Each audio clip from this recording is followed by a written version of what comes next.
Magandang araw sa lahat. Sa mga kaibigan ko nagtatanong sa FB Reels, TikTok at YouTube na ano ba ang negosyo na pwede mo simulan sa maliit lang na puhunan? Yung negosyo na hindi napapanis at tao dapat yung lumalapit.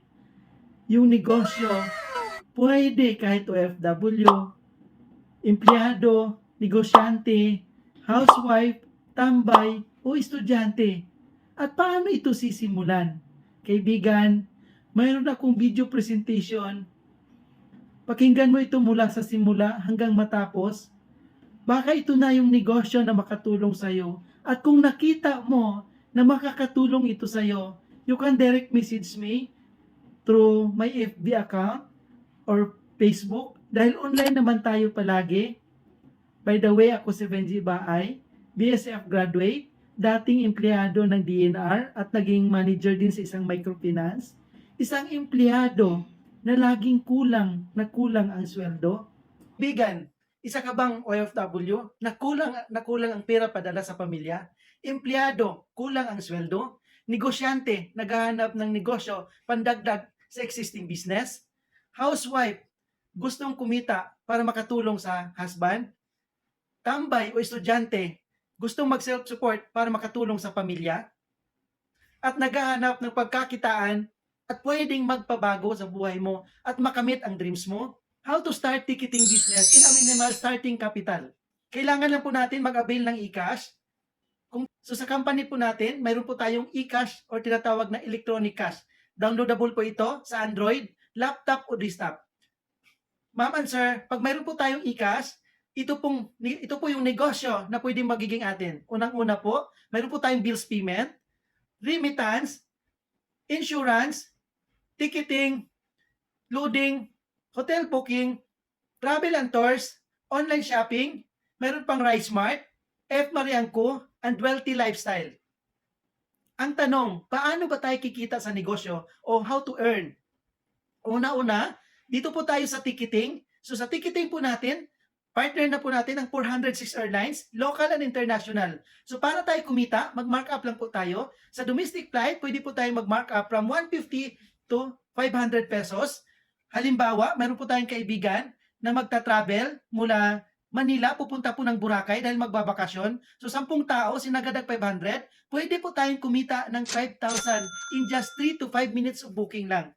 At saka, yung kaibigan natin na ground trip, pwede po tayong kumita ng 10,000. Imagine, extra income ba? Yes, extra na extra po talaga. Sa international, pwede naman po tayong mag-mark up from 700 to 1,000 pesos.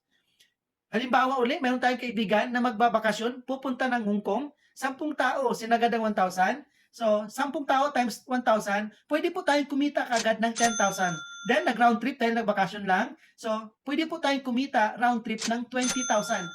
Hindi lang yan, partner pa po natin si Fastcat, Tugo at saka si TransAsia. So, walang kawala talaga si clients. So, ito na po yung proof of domestic booking. Kung nakikita nyo kanina, mayroong pink. Ibig sabihin yung pink po, canceled or not available flight. Then yung green, ito na po yung confirmed itinerary natin or downloadable na po yung itinerary ng guest po natin. Kung may yellow, ibig sabihin not available flight. So, ayan po, nakikita po natin, yan na po yung approved itinerary ng ating guest. So, ibig sabihin, pwede na po siya ma-download, pwede natin i-send sa email nila or messenger. Yan, ma'am and sir, patutuo na kumita po kami kasi nakapag-book po kami ng 23 packs. So, sinagad yung 500. Imagine, hindi nga umabot ng isang oras, kumita po kami ng 11,500. So dito naman po tayo sa international proof of international booking transaction. So yan na po yung approved itinerary natin kanina. So pwede na po natin siya ma-screenshot or ma-download, isend po natin sa email or messenger ng ating guest. So dito po, nakikita po natin na nakapag-book po kami ng 12 packs. Imagine mo yan, then sinagad yung markup na 1,000, ibig sabihin kumita po kami in just 1 hour ng 12,000. Kagandahan pa dyan, nag-round trip po yung clients namin, so times 2 way, imagine kumita ng 24,000. Aside po doon sa ticketing po natin, local at saka international, meron pa po tayong travel and tours. So dito sa travel and tours natin, local at saka international dito. So pwede po tayo dito mag-mark up. Lahat po, pwede po natin makita, local at saka international, 3 days and 2 nights packages po. Ang kagandahan po dyan, dahil per person po yung kikitain natin pag nag-markup po tayo. Mayroon pa po tayong insurance. Partner na po natin dito, si Malayan at saka si FPG. Personal accident insurance po tayo. Magkano lang po sa system natin is only 80 pesos. Pwede po natin ibenta or ceiling price po natin is 300 to 500 pesos. Imagine mo, pag nakabenta tayo ng isang tao, binenta natin ng 300, pwede tayong kumita ng 220 sa isang tao pa lang. What if 10?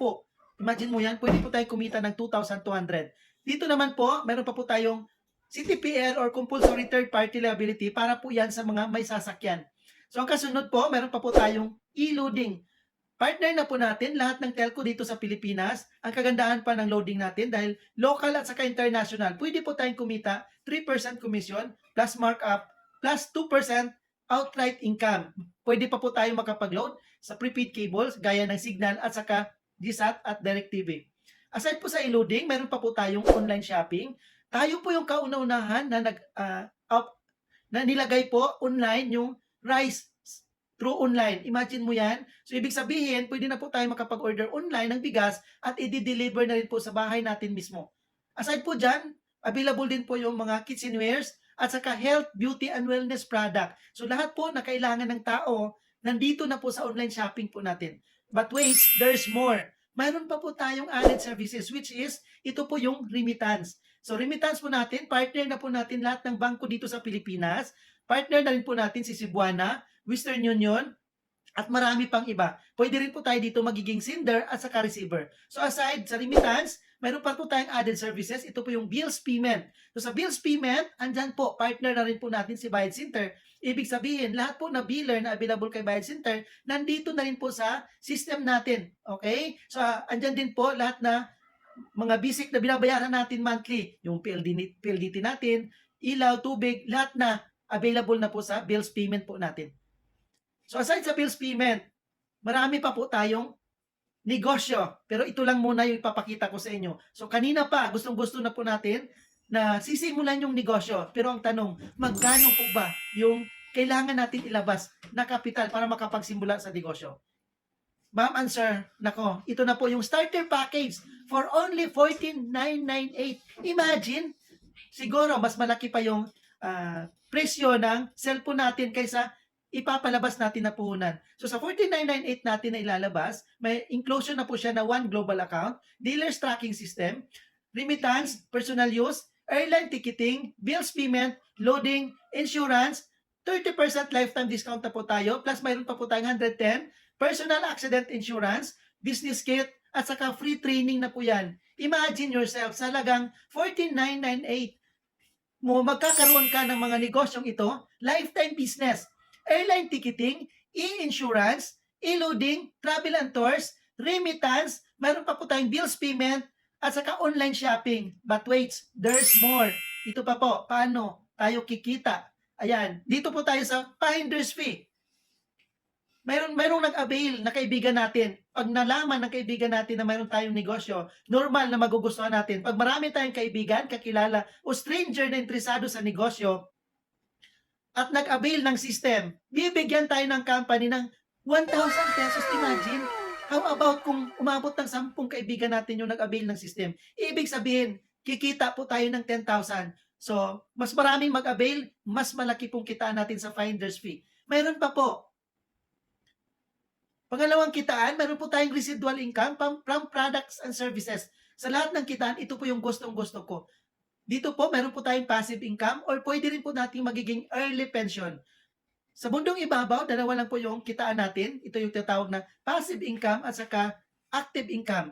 Ibig sabihin ng active income, sa mga empleyado, no work, no pay. Kung may tindahan, sarado, walang income, so ibig sabihin active income. Sa passive income naman po, yun po yung no work with pay. Alin ang maganda? Yung passive or active? Normal, mas maganda yung passive. Kasi kahit wala tayong ginagawa, pwede tayong kumita. So, paano ba tayo magka-passive income? So, di ba kanina, ang dami nating kaibigan na nag-avail ng system. Pag nag-transact po yung mga kaibigan natin or mga business partner natin na nasa iba't ibang lugar, kagaya mayroon tayo sa Canada, Luzon, Visayas, Mindanao, may UAE tayo, may Malaysia, may Hong Kong. Pag nag-transact sila ng systems, halimbawa si Singapore, nag-book ng ticket kay AirAsia, mayroong 10 pesos na umakyat. Si Mindanao, nag-book ng PAN, mayroong 10 pesos na umakyat. Then si Visayas, nag-book ng Cebu Pacific, another 10 pesos. Mayroong nag-book international, Cathay Pacific. UAA natin na business partner, mayroong 25 pesos. Mayroong Saudi Airlines, nag-book yung business partner natin sa Hong Kong, another 25 pesos. So, ibig sabihin, uulanin tayo ng 10 at saka 25. Mayroon pa po tayong remittance. Mayroon pong piso pag may nag-remittance, may nag-Cebuana, may nag-Western Union, may nag-credit to banks, mayroong piso na umaakyat sa ating system. May nag-credit to banks sa BDO, mayroon pa tayong insurance. Every time na nag-transact sila ng insurance, nag-transact ng FPG, mayroong 1 piso. Nag-transact ng Malayan si Hong Kong, another 1 piso. Nag-transact si Luzon, mayroong po 1 piso. Meron pa po tayong bills payment aside sa insurance. Sa bills payment, up to 50 cents na umakyat sa ating system na bayad ng PLDT si Canada, may 50 cents na umakyat. Nagbayad sa Singapore ng Smart, may 50 cents. Ayan, umuulan po ng 50-50 cents. Imagine mo yan, lahat ng mga business partner natin, nakapag-transact sila ng 100 domestic tickets, times 10 pesos na lang. Kumita po tayo ng 1,000 pesos na walang ginagawa. Ibig sabihin, ma'am and sir, kahit saan man po tayo naroon, pwede po tayo na walang ginagawa. Pwedeng natutulog, pwedeng gumagala, pwede rin po na hospital, o di ba? So, ibig sabihin, walang ginagawa pero kumikita. Meron pa po tayong pangatlong kitaan. Ito po yung inheritance income. Gustong-gusto ko pa rin ito. Bakit? Kung ano man po yung trabaho natin ngayon, ano yung ginagawa natin ngayon, kung may ano man po yung profession natin, kung tayo po'y doktor, nurse, engineer, hindi po natin yan mapapamana sa mga mahal natin sa buhay. Good news, dahil sa negosyo natin ito, pwede po natin may pamana sa ating mga mahal sa buhay, mula sa husband or wife, sa ating anak, mula sa panganay hanggang sa bunso. Ang gagawin lang po natin, ibigay natin sa kanila yung username at saka user password. So kung ano man po yung natatanggap natin, yun din po yung matatanggap ng mga mahal natin sa buhay. At good news, ibig sabihin, pag gusto na nilang magnegosyo, hindi na po sila maglalabas ng puhunan. Dahil yung negosyo natin, na iiwan sa kanila, yun na lang po yung magiging negosyo nila. O di ba, napakaganda? Meron pa po tayong features of the system, one-time investment, lifetime business, no quota, no cash ban, no renewal, no expiration, no maintaining balance required, at pwede ipamana sa mga mahal natin sa buhay. So ano bang gagawin natin? Alam ko, excited na kayo na simulan yung negosyo. Ang gagawin lang po natin, kung sino po yung nag-send ng link sa atin, i-contact lang po natin para masendan po tayo ng application.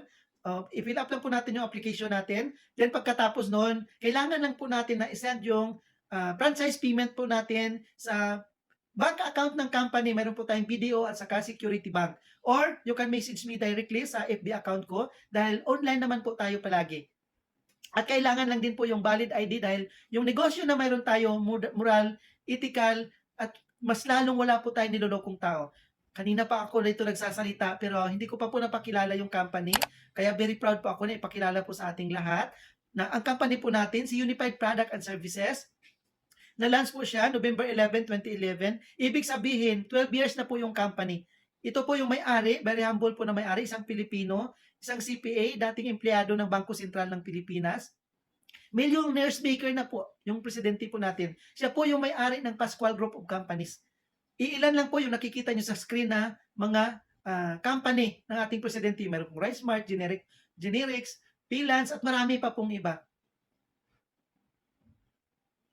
In terms naman po sa legalities, lahat po nandito na po sa atin. Dahil sabi ko nga kanina, yung negosyo natin, legal, moral, at saka ethical, wala tayong niloloko. Number 1 po dyan, andyan po BSP permit. Yan po ang pinakamahirap na secure na permit sa lahat. Meron tayong DTI, meron din tayong BIR. Lahat na permit available po sa atin at member pa po tayo ng AMLA dahil meron po tayong remittance. In terms naman po sa recognition, kompleto po yung company, yearly po, ina-awardan po ng malalaking airlines dito sa Pilipinas dahil top seller po tayo. Imagine, andyan po si PAL, si Cebu Pacific at saka si AirAsia. Yearly po yan ina-award sa company natin. Mayroon pa po ang isa na nag-award din po sa atin, patunay na top seller din po tayo. Nandyan po si Signal, andyan yung presidente natin, inawardan po siya, last year lang po yan. Patunay po na isa po tayo sa top seller sa Signal. At ang isa rin po na patutuon na sobrang ganda yung negosyo natin dahil yung presidente po natin, isa sa napili na makasama sa post na economic briefing. Alam naman natin na piling tao lang po yung ay iniimbitahan para sa Pozona. Kaya nakikita po natin, nakatabi ng presidente natin, si VP Sara Duterte. Andyan din po yung BSP President at mga malalaking negosyante dito sa Pilipinas.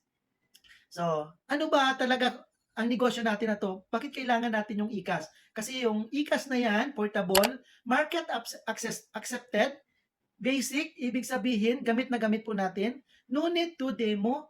24/7 open. Imagine yung negosyo natin kahit natutulog ka bukas na bukas. Global privilege. Ibig sabihin buong mundo market po natin. Di na uutang, di na papanis. No expiration.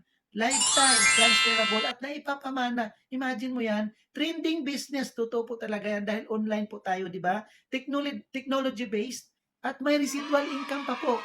At ang kagandahan po dyan, tayo po yung boss sa sarili nating negosyo. So, doon lang po tayo nagtatapos, ma'am and sir. Pero bago po ako magtapos, meron na po akong iiwan na kasabihan po sa ating lahat. If you always do what you've always done, you've always get what you've always got. So, gusto natin na mayroong mabago sa buhay, sa takbo ng buhay natin ngayon, kailangan natin mag-decide tayo ngayon. Kasi yung decision natin ngayon, yun po yung magiging buhay natin 5 years from now. Thank you. God bless po sa ating lahat. Kung nagustuhan po ninyo yung video presentation ko at nagustuhan nyo yung negosyo at kung nakita nyo na makakatulong sa inyo, yung link ilalagay ko sa baba, pwede ninyong i-click para pwede po tayong magtanong doon kung meron pa po kayong katanungan at kung meron kayong hindi naintindihan para ma-discuss ko po sa inyo personal. Thank you. God bless po sa ating lahat.